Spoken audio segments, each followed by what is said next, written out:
top U.S. health agency is telling states to be ready to distribute a potential coronavirus vaccine as early as November, but it's unclear if any will be ready by then. And critics say the date set by the Trump administration could be politically motivated. Let's go live to CGTN's White House correspondent, Nathan King. Nathan, certainly the pressure to deliver on the president's, what does he call it, Operation Warp Speed? Yeah, I mean, politics and the pandemic don't always mix. We've seen it here in the US, but also across the world, haven't we? But with this presidential election looming, the big question now is, could we get a vaccine before the votes? And will that make a difference?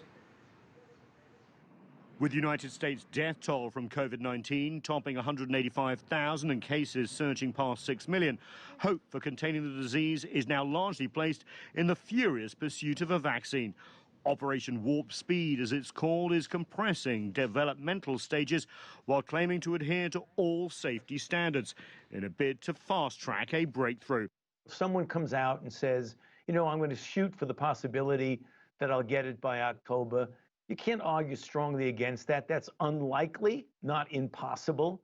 Now, in a letter to states, the head of the U.S. Centers for Disease Control, Dr. Robert Redfield, has urged states to be ready to distribute a potential vaccine by November 1st. This has raised eyebrows as that date is just 2 days ahead of the U.S. presidential election and seemingly too soon for Phase 3 clinical trials to have been completed, suggesting to some critics of the Trump administration that the timing could be based on political concerns and not science.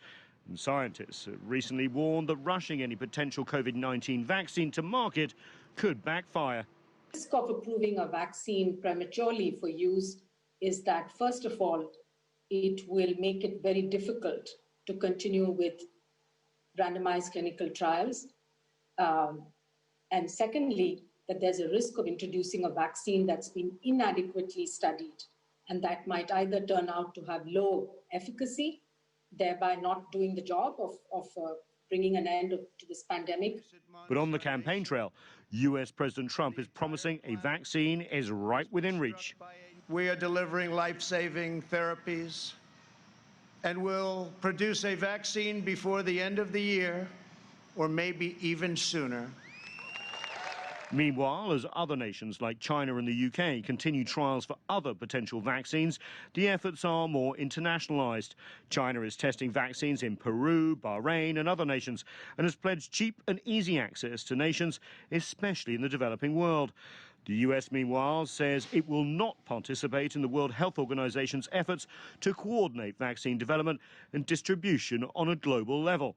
Though Washington is pledging financial support to some countries through the WHO, the organization, it says it is quitting due to unfounded allegations of corruption and mismanagement. And Asya, as you know, the US has spent billions of dollars securing potentially hundreds of millions of doses of any potential vaccine unilaterally. Which raises questions because of the US electoral timetable and the division here, and of course the international rivalries that we've seen now play in with COVID-19. Could that sort of demand here from the US and of course the payment up front actually cloud and complicate the distribution of any good vaccine to developing nations especially? And that could put many lives at risk, couldn't it?